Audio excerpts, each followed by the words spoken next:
En el lugar en el que crecí, la religión católica era algo mandatorio, algo no negociable. Ir al templo los domingos era regla. Asistir a cualquier ocasión relacionada con las festividades era obligatorio. No había lugar para cuestionar el dogma religioso, y cualquier atentado contra las creencias de mi familia era causa de castigo.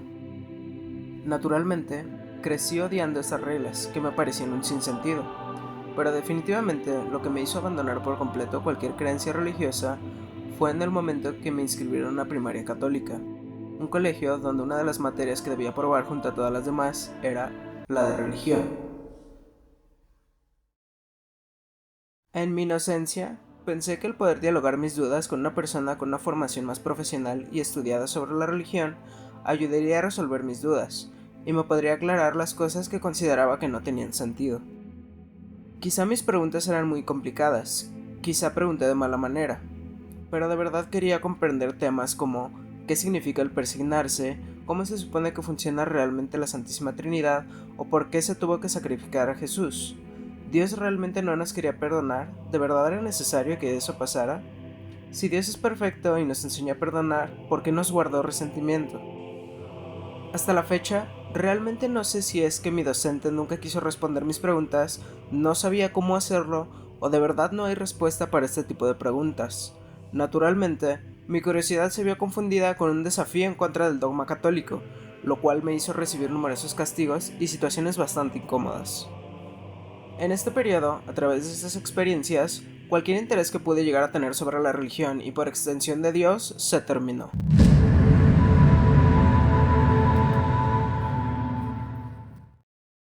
La religión dominante en México es la católica, y esto no está en tela de duda o debate. México es un país católico. Lo podemos ver en el centro de cada poblado, e incluso en las esquinas de las calles, en las tienditas de barrio, en las casas de las personas, en sus lugares de trabajo, en sus medios de transporte e incluso en la piel de los creyentes. La religión católica predomina muy por encima de cualquier otra creencia religiosa, debido a nuestro pasado histórico. La conquista y adoctrinamiento de los pueblos indígenas por medio de amedrentar y castigar cualquier otra creencia es una herida que aún queda abierta de la época de la conquista y colonización.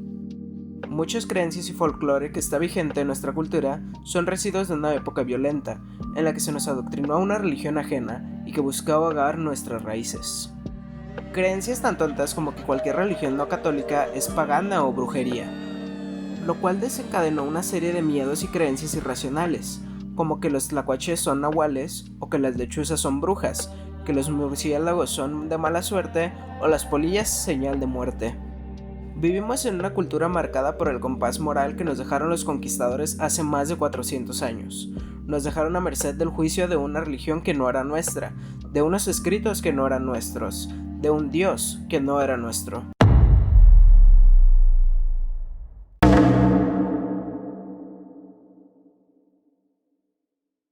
Dios es el ente que le da identidad a la religión católica, un ser perfecto, amoroso, que se siente orgulloso de todos nosotros y nos otorga perdón, pero que también puede odiar, guarda rencor y es capaz de cometer genocidios.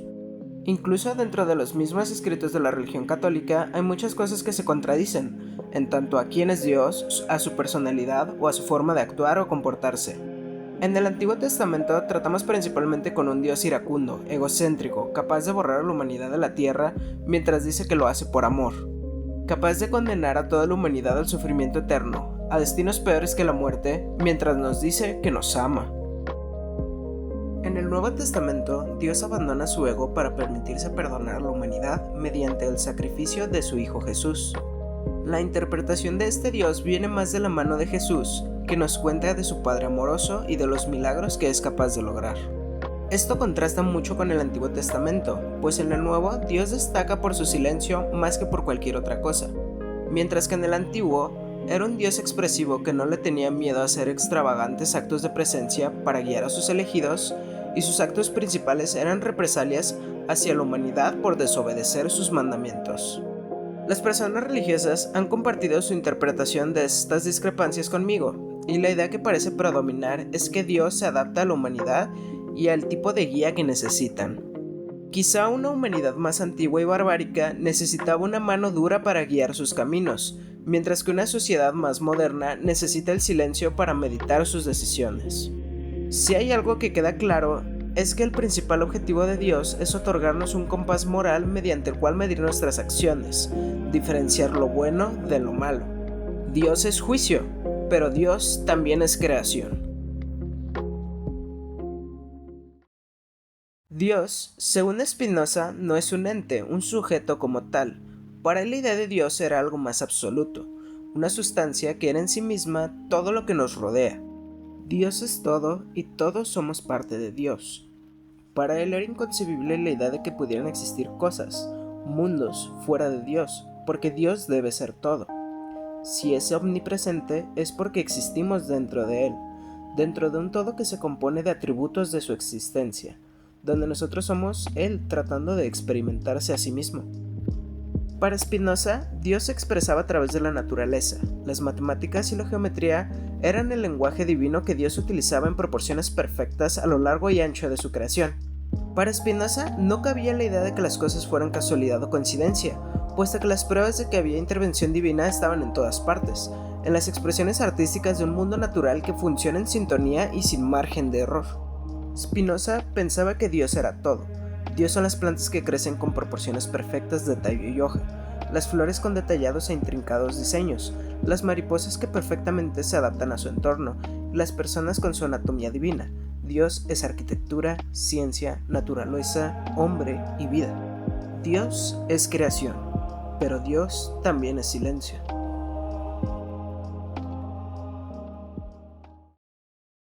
Según Nietzsche, la sociedad avanzó y maduró lo suficiente como para ya no necesitar a Dios, ni a su moral, ni a las instituciones religiosas que constantemente mantenían el modelo ético y moral de las sociedades antiguas.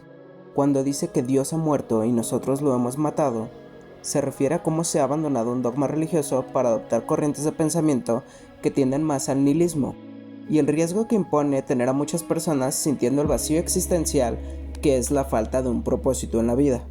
La falta de un Dios o una creencia popular que nos ayuda a lidiar con problemas filosóficos de existencialismo es uno de los futuros que Nietzsche temía, pero año con año se hace algo más presente.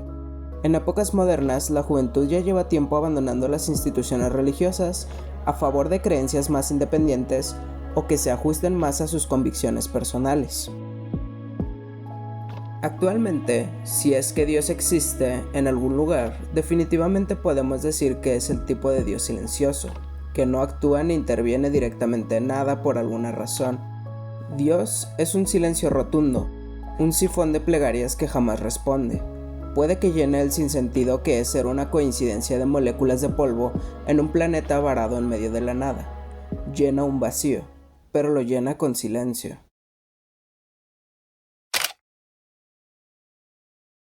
Creo que algo que quizá Nietzsche no tuvo presente al escribir las palabras Dios ha muerto fue la posibilidad de separar a Dios de la religión.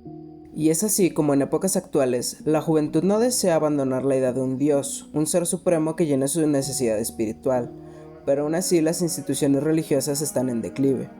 El arraigado dogma católico pierde fuerzas, mientras la idea de Dios se abstrae cada vez más, y las interpretaciones de su existencia cambian y se distorsionan de persona en persona. El compás moral sigue ahí, pero ahora se mezcla con otras creencias como energías o el karma.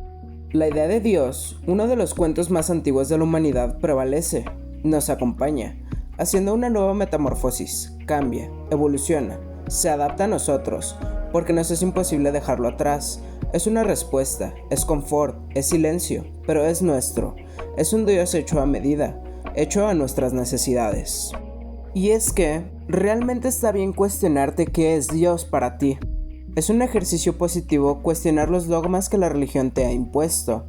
O en el caso contrario, si no crees en él, siento que no está mal preguntarte si realmente no hay algo allá afuera que te inspire a pensar que no eres solo una coincidencia o una casualidad. Dios es un ejercicio de introspección, donde muchas veces podemos tener un diálogo con nosotros mismos al pensar en él. Para mí, Dios es simplemente ver a las estrellas y preguntarme si realmente soy una buena persona, y ese diálogo interno es todo lo que necesito de él.